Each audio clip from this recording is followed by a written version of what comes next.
Assalamualaikum. Okay, so Nada nak kongsikan dekat you all tentang pengalaman Nada bersalin secara induce. Okay, kisahnya beginilah. Okay, I ceritakan masa last I pergi jumpa doktor, which is last check up lah on 29 hari bulan 12 2020. Time tu dah dekat-dekat hujung tahun, betul tak? So I was planning untuk deliver baby. I harapkan baby tu keluar hujung-hujung tahun lah, tapi tak keluar. Dia keluar awal bulan 1 macam tu. Tu pun tengah-tengah bulan juga. Aku rasa sebab 14 hari bulan 1 dia keluar. Tu pun secara induce. Kalau tak keluar lagi you all. So masa I pergi last check up tu on 29 hari bulan 1 tu, doktor check buat vagina examination VE tu untuk check you punya bukaan. So doktor check 1 cm saja. Time tu kan sebelum I pergi buat apa tu, sebelum I pergi check up dengan doktor last check up tu, I dah buat macam-macam dah. I exercise. Kan orang cakap kalau nak cepatkan bukaan, you kena exercise, you kena banyak berjalan. Macam-macam I buat. Memang I buat sebelum I jumpa doktor tu tau. So I mengharapkan bukaan I terbuka lah, banyak lah. Sebab sebelum last check up ni I pergi pun 1 cm. Then I nak cepatkan bukaan, I exercise, I berjalan kaki beberapa kilometer macam tu kan. I buat squat. Dan I jumpa doktor check still 1 cm. So it's quite macam sedih jugalah kan, sebab I mengharapkan bukaan tu dah buka dalam 3 cm ke 4 cm ke. So I boleh terus masuk ward, boleh beranak time New Year. Tapi tak ada rezeki, but it's okay lah kan, nak buat macam mana, betul tak? So doktor ada jugalah macam tanya-tanya I, you tak nak beranak ke? Apa ni, cari cantik ni kan, dapat 1 bulan 1 cantik ni. So I cakap nak beranak macam mana, tak nak keluar lagi kan baby? Tak apalah, kita induce lah. I dengar macam induce, tak apalah doktor, kita biar dululah, kita tunggu dululah baby nak keluar secara naturally. Time tu I memang nak sangat baby keluar secara naturally, which is rasa kesakitan tu secara naturally lah. Macam sakit contraction dekat rumah, tiba-tiba rasa sakit contraction. Tapi tidak ya, sepanjang my pregnancy, hujung-hujung pregnancy I tu, I tak ada langsung rasa sakit contraction. So doktor pun okay lah, tak apa, you boleh balik dulu. So I give you time dalam 2 weeks macam tu. Dia tulis dekat buku tu, in 2 weeks kalau I masih lagi tak bersalin, I akan terus kena serahkan diri lah, and also kena induce. Dengar perkataan induce tu, I terus macam, ya Allah, permudahkanlah urusanku untuk mudah bersalin secara, apa dia kata, secara natural. Cepat-cepatlah rasa contraction ni, sebab I tak nak kena induce. I takut sebab kita dengar macam-macam orang cakap induce ni sakit lah, macam-macam lah. Sebab I ada dengar jugalah orang cerita experience dia kan. So benda ni dah menghantui jiwa I. So dalam masa 2 minggu I tunggu tu, sebelum I kena serah diri tu, I balik, I pergi exercise. Petang tu I terus pergi exercise, buat squat, macam-macam I buat tau. Tapi when masa untuk serah diri tu dah semakin dekat, I hanya mengharapkan miracle lah. Tapi I still tak beranak. I still tak rasa sakit contraction tu. So bila hari untuk I serah diri, I pun bersiap sedia and siapkan diri I untuk ke hospital. Siapkan barang-barang tu, make sure barang-barang you semua dah masukkan dalam kereta, prepare awal-awal ya. Lepas tu I pun mandi, and then masa I dah siap semua tu, I tengok ada kesan apa kata, red spot, macam ada sedikit darah dekat my panties tu. So I bagi tahu my husband, alamak, dah macam ada apa ni, tanda-tanda nak turun dah ni kan, baby dah nak keluar ni kot. So husband I pun and I pun excited lah, cepat-cepat kita pergi hospital. Kita pun pergi daftar diri dekat hospital. And then nurse cakap bilik penuh. Staff dekat hospital cakap bilik penuh. Sorry. Lepas tu bilik penuh, dia akan bagi bilik sharing room lah, which is dalam bilik tu pun tak ada patient. So kita masuk lah. Husband kita pun dapat teman kita sebab dia ada buat COVID test. So untuk mereka yang nak husband teman during PKP ni, you kena suruh husband buat COVID test lah. Ni untuk hospital swasta. Macam I bersalin dekat KPJ yang Pamputri. So husband boleh masuk dengan syarat you punya husband kena buat COVID test.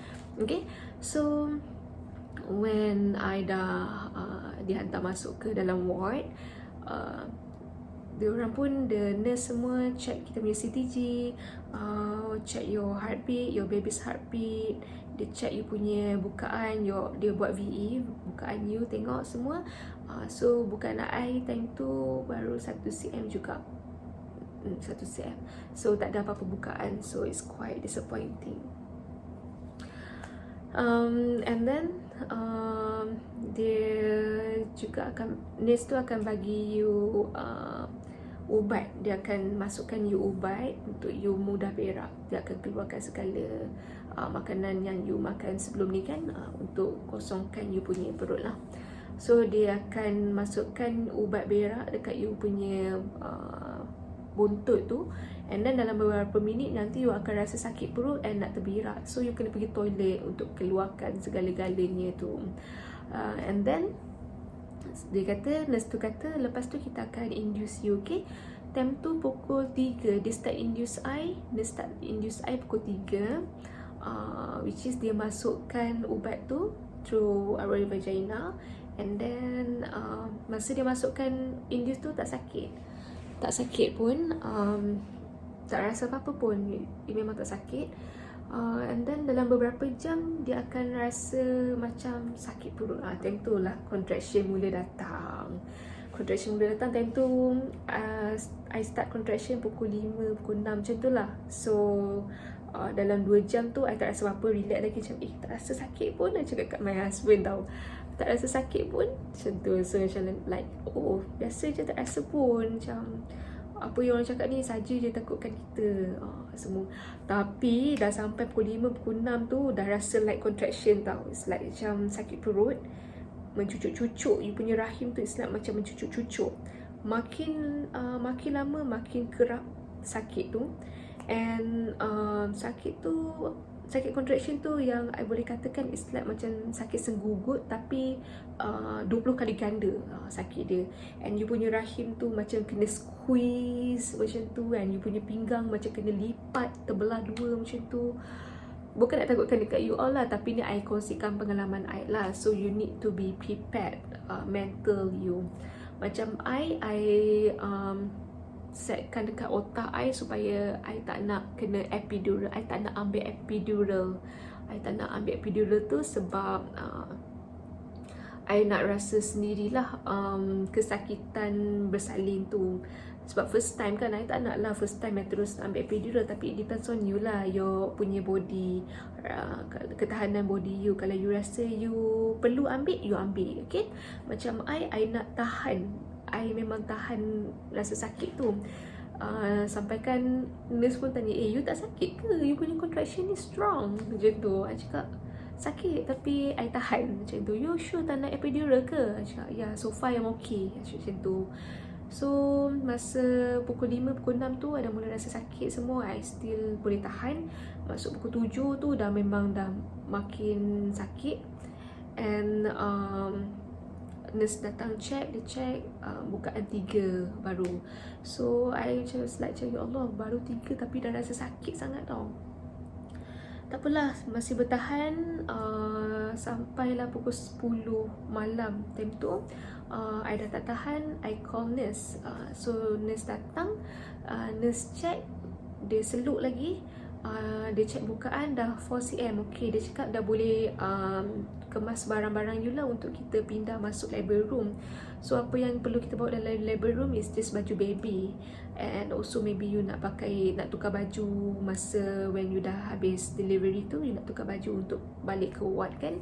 Macam I memang tak tukar baju, I just pakai baju, the same baju sampai ke esok tu, I just pakai the same baju. Dia akan bagi you baju labor room pun sebenarnya untuk you tukar baju you pakai baju labor. So pergilah ke dia transfer I ke labor room. And then time tu memang I dah tak boleh nak cakap dah, I memang diam dah, I memang lemah time tu, sangat sakit. Dengan husband I pun I tak boleh cakap dah, dia boleh cakap sakit ke, memanglah sakit sangat time tu kan. Memang tak dapat nak gambarkan sakit dia tu, memang tak boleh nak cakap. Apa yang boleh I cakap is like sakit senggugut, like 20 kali ganda macam tu. So and I nak share tips dekat you all. Tips yang I cuba masa sakit contraction ni is when contraction datang, you rasa macam sakit tu nak datang, you kena relaxkan badan you, which is you jangan cuba untuk lawankan, you jangan keraskan badan you kena relax badan you. It's like macam you redor contraction tu datang kan, macam redor je, it's okay, datanglah macam tu. You lembutkan badan you, jangan keraskan, lembutkan badan. And then yang kedua, you kena jaga your pernafasan, which is ada teknik untuk you bernafas when contraction datang. Caranya macam ni, you kena tarik nafas dalam-dalam macam ni, tahan, and then you lepas, macam tu. So dia kena ada rhythm dia tu, macam tu. So when contraction datang je, you buat macam tu. So memang menjadi sakit contraction tu kurang lah because of you focus, so you akan rasa relax sikit lah time tu. And yang kedua I buat is I bangun, I jalan sikit-sikit. Walaupun time tu tengah sakit tau, I jalan like terbongkok-bongkok macam tu, sakit sangat. I jalan slow macam tu, then I pegang dinding. You pegang dua tangan you ke dinding, and then you have to roll your body macam tu. I mean pinggang dengan pinggul you tu you pusingkan macam 360 degree kan. You gelekkan pinggang you sambil tangan you tu sandar dekat dinding. Memang akan rasa lega sikit lah, kurang sakit. Bukannya cakap sakit itu terus hilang, dia akan rasa kurang sakit lah. And support husband tu yang paling penting lah sebenarnya. It's like macam you boleh peluk dia kan untuk releasekan kesakitan you, macam tu. So itu antara tips yang penting lah. Tapi I faham sekarang ni kan musim PKP, kadang-kadang kalau kita bersalin di hospital kerajaan tak dapat husband temankan pun. Tapi kalau untuk swasta, you boleh husband masuk, tapi husband kena buat COVID test, okay? Alright, so when the nurse transfer me to the labor room pukul 10 macam tu,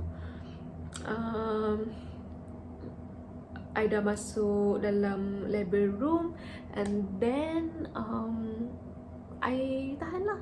Nurse cakap lah, kalau nak pergi toilet dulu, pergi sekarang, sebab nanti when you dah baring atas katil ni, you tak boleh turun dah sebab dia dah cucuk kita punya tangan semua kan, drip semua itulah, jarum semua kan. So susah kalau kita pergi toilet nanti kan. So dia kata kalau nak pergi kencing ke, nak pergi buang air besar, berak ke, you pergi sekarang lah kan. So I cakap, oh tak apa, so far okay. So I pun baring. When I baring tu, I tunggulah untuk I rasa nak salin. So sikit-sikit I akan call dia, sebab sakit sangat kan. It's like macam I dah nak rasa nak terberanak dah tu pun time tu. Tapi sebenarnya tak. When nurse datang, dia check bukaan baru 6 cm. Lepas tu I pun macam, weh lambatnya kan, sakit sangat dah ni. And then I call lagi nurse. Dia cakap, nurse, I sakit lah.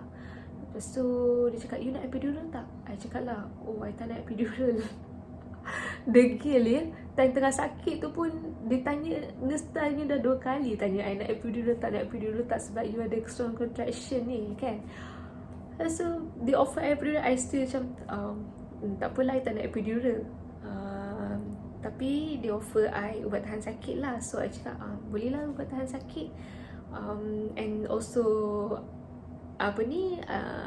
kita dapat gas entonok, saya nama dia, saya tak ingat. Tapi you kena sedut the gas tu lah untuk hilangkan rasa sakit sikit tu, sakit contraction tu, hilanglah rasa sakit tu. And then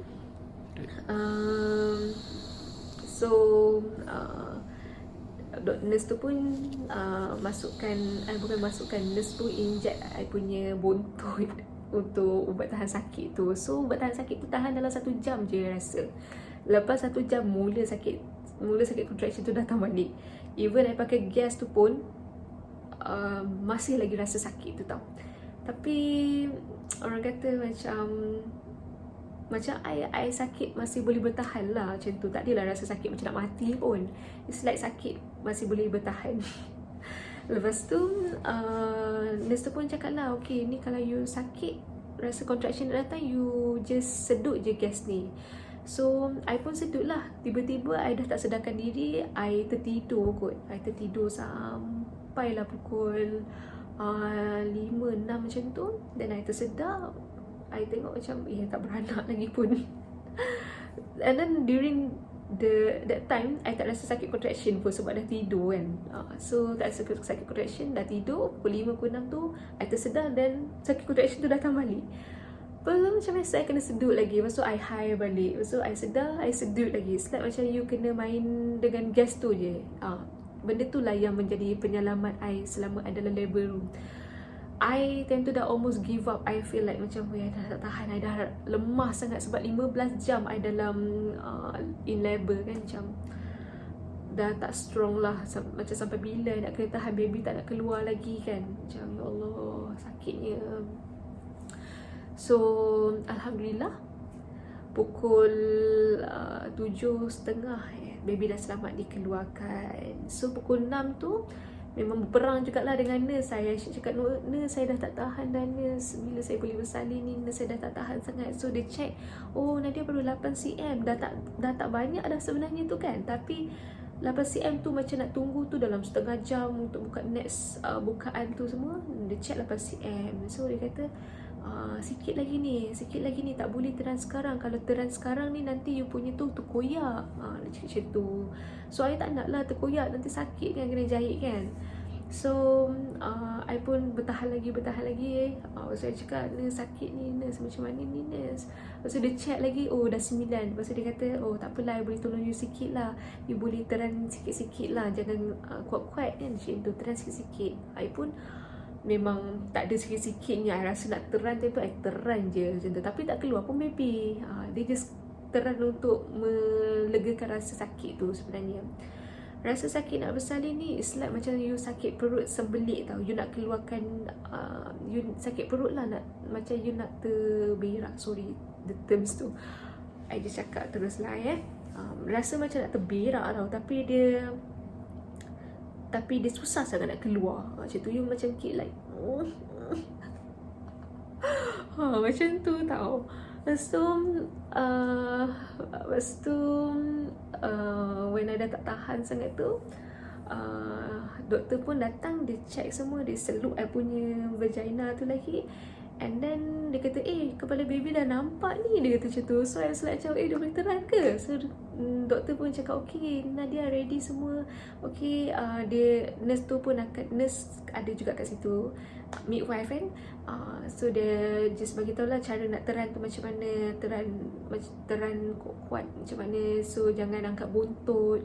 Lepas tu make sure dagu ni rapat dekat kita punya dada. So macam tu lah dia cakap. So kita pun okay lah, okay dengar. Time tu masa nak teran tu I memang dah totally macam blank. It just like macam just me and the doctor. I dah tak fokus on siapa-siapa. Dan my husband dekat sebelah I tu pun I dah tak nampak dia dah. I just focus on just me untuk deliver the baby and also the doctor. I dengar just instruction daripada doktor untuk push. Dia kata okay 3, 2, 1 okay Nadia push. So I pun push. So dalam 3 kali I push, maka terkeluarlah baby I. So sakit contraction tu terus hilang, tak rasa langsung dah. It just macam ya Allah lega tau. Bila baby you dah keluar, rasa panas baby tu keluar like macam pss, keluar kan. So rasa panas baby tu keluar macam terus rasa sakit terus hilang tau. And then part yang paling sakit is part kena jahit. Time tu macam ya Allah nyilu tau ya, macam ada jarum tu mencucuk-cucuk you punya apa tu, you punya kulit tu. So time tu I just keep sedut the gas lah, sedut the gas. Doktor cakap dengan I pun macam sampai kan I cakap ke doktor next beranak I dah tak nak lah, beranak macam ni I nak Caesar je sebab I tak nak sakit. Dia kata doktor pun cakap lah tak payah, sebab tak payah apa ni, jangan Caesar sebab kalau second baby ni selalunya lagi mudah. So I cakap ya ke? Macam tu terus tiba-tiba I terus dah mamai, I tertidur macam tu. I hope sedikit sebanyak dapat memberikan gambaran dekat you all yang mana yang akan bersalin tak lama lagi. Nada doakan semoga urusan you all dipermudahkan. And thank you for watching this video, and yeah, bye bye, have a good day, stay safe.